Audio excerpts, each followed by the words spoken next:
वो फंस रही थीं और उनकी कमर हल्की हल्की हल रही थी। मैं कुलसूम आंटी की नसीहत को एक लम्हे के लिए भूलकर उन्हें देखने लग गया। उन्होंने 4-5 कदम आगे बढ़ाए और अचानक मोड़कर मेरी तरफ देखा तो उनका दोपट्टा थोड़ा सा सरक गया था और कुछ हिस्सा नजर आ गया।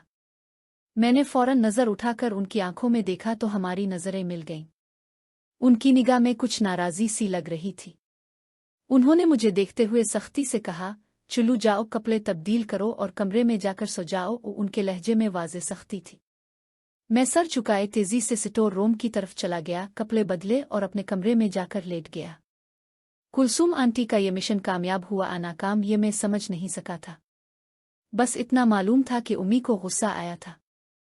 इसके बाद कुछ दिनों तक कुलसूम आंटी मुझे नजर नहीं आईं और हम अपनी मामूल की रूटीन, स्कूल और घर में मसरूफ हो गए। क्लास में भी उम्मी को दूसरे लड़कों की तरफ से ताड़ी जाने वाली नजरें में देखता रहा और खामोशी से बर्दाश्त करता रहा। इस वाकये को तकरीबन 20 दिन इससे कुछ ज्यादा गुजर चुके थे। एक दिन मैं खेल कर ग्राउंड से वापस आ रहा था तो कुलसूम आंटी अपने घर के दरवाजे पर खड़ी थी।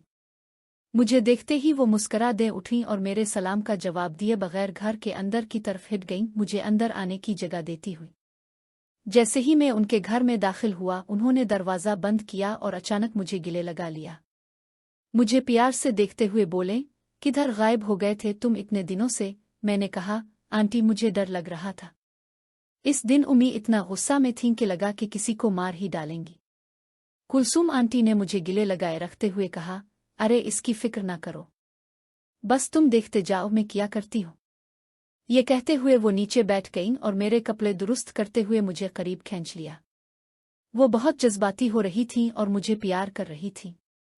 इसके बाद उन्होंने अपना दोपट्टा दुरुस्त किया और सहने पड़ी चारपाई के करीब जाकर खड़ी हो गईं। मुड़कर मुझे देखते हुए बोले, चुल्लू अब करीब आओ, फिर देखना मैं तुम्हें एक बड़ा सरप्राइज दूंगी। मेरा दिल उनकी तरफ खींच रहा था लेकिन उम्मी का ख्याल भी साथ साथ आ रहा था। फिर भी मैं उनके करीब गया और हम दोनों एक दूसरे के करीब हो गए।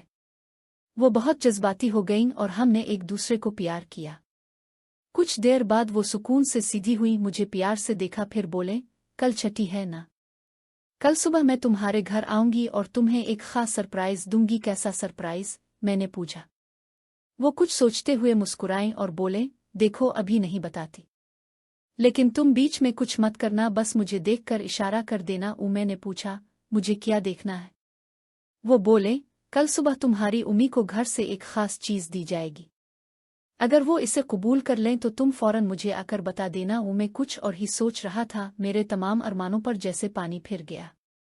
लगा कि ये क्या बात हुई, अब ऐसी चीज के बारे में भी आकर बताना है।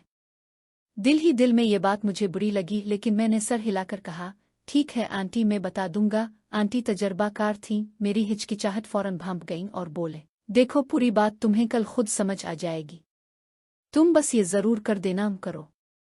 अगर वो लस्सी पी जाए तो समझ लेना कि कल तुम्हारी ईद है, और तुम खुद भूल कर भी ना पीना। मुझे कुछ समझ नहीं आया कि ये क्या माजरा है, लेकिन आंटी से वदा करके मैं घर वापस आ गया, खाना खाया और सो गया। अगली सुबह छठी थी।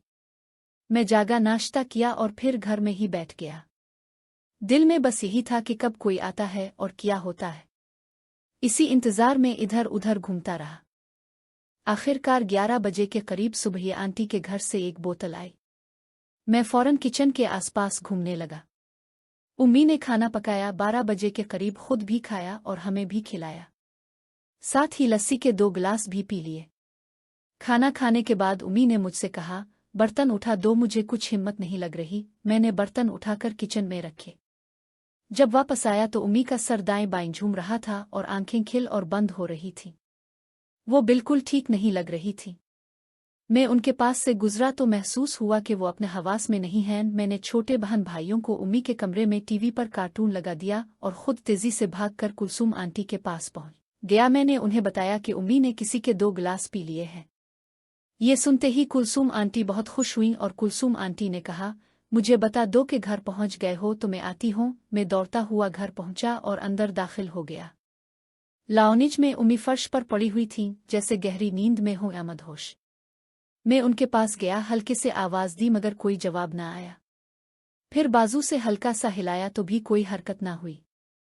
मैं अभी उनके पास बैठा ही था कि दरवाजे पर दस्तक हुई। मैं दरवाज़ा खोलने गया तो कुलसूम आंटी खड़ी थी। दरवाज़ा खोलते ही वो अंदर आए और पूछा, किधर है वो नेक परवीन?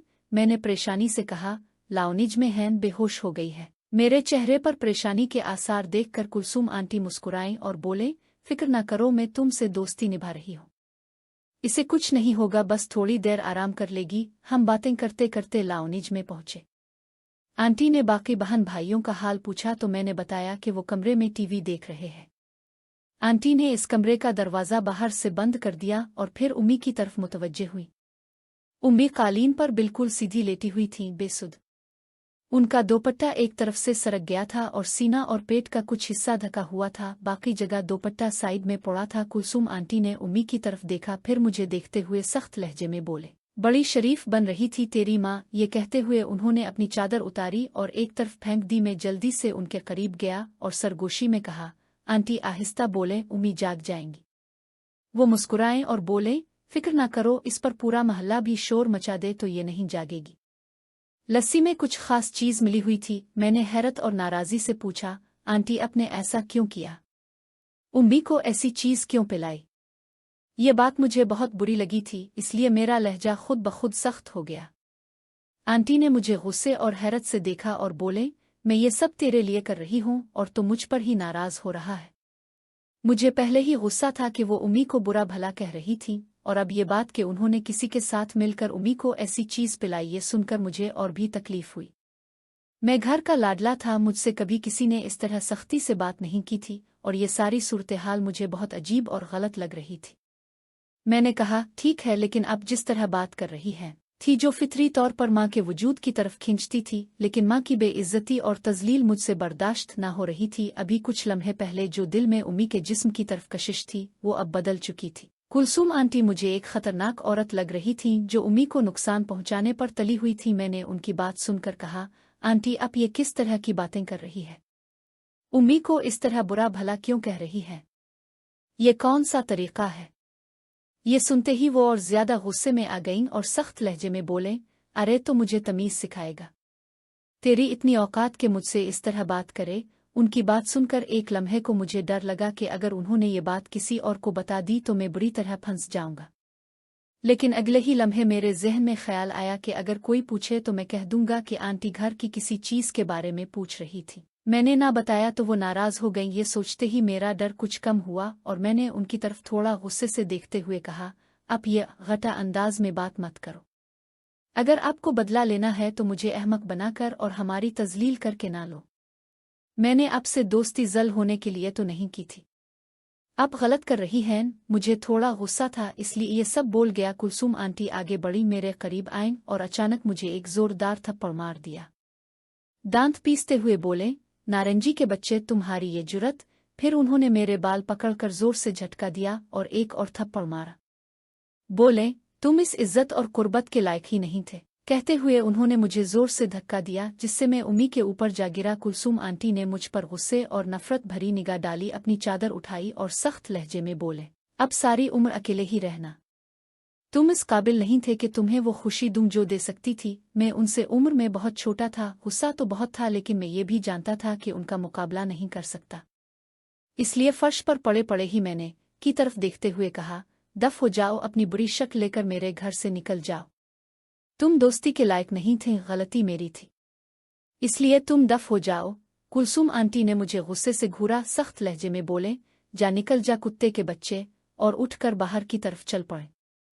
जैसे ही वो दरवाजे से बाहर निकले मैं दौड़कर बाहर गया, दरवाज़ा बंद किया और जल्दी से अंदर वापस आ गया। अंदर दाखिल होते ही मुझे जैसे झटका लगा, दिल जोर जोर से धड़कने लगा और सर में चक्कर आने लगे। उम्मी उठकर बैठी हुई थी। उन्होंने अपना सर दोनों हाथों से थामा हुआ था। जब उन्होंने मेरी तरफ देखा तो उनकी आंखों से मुसलसल आंसू बह रहे थे। उन्होंने मुझे अपने करीब आने का इशारा किया। मेरी तो जैसे जान ही निकल गई। मुझे लगा कि उम्मी सब कुछ जान चुकी है। आने वाले लम्हात का तसव्वुर ही खौफनाक था। मेरी हालत ऐसी हो गई कि मैं थर थर कांपने लगा। कांपते हुए मैं उम्मी के सामने जाकर खड़ा हुआ। उन्होंने मुझे फर्श पर बैठने का इशारा किया और खुद नजरें नीची करके देखती रही। मैं भी चुपचाप उनके सामने बैठ गया कर फर्श को झूरने लग गया। कमरे में एक गंभीर और भारी खामोशी छा गई थी।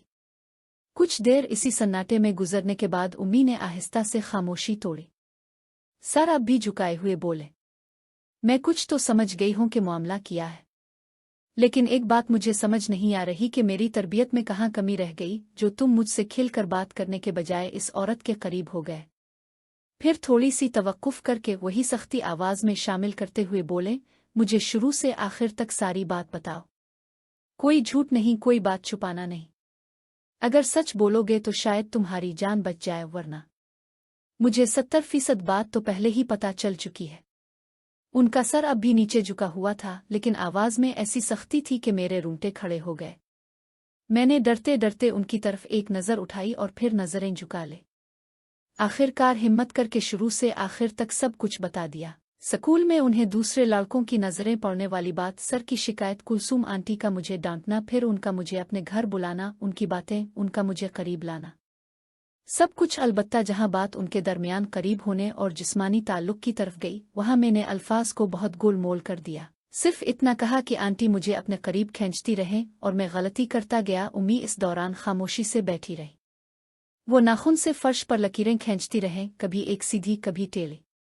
मेरी बात सुनती रहे, लेकिन एक बार भी मेरी तरफ न देखा, न कोई तबसरा किया, न कोई सवाल पूछा। बस चुपचाप सब कुछ सुनती गईं।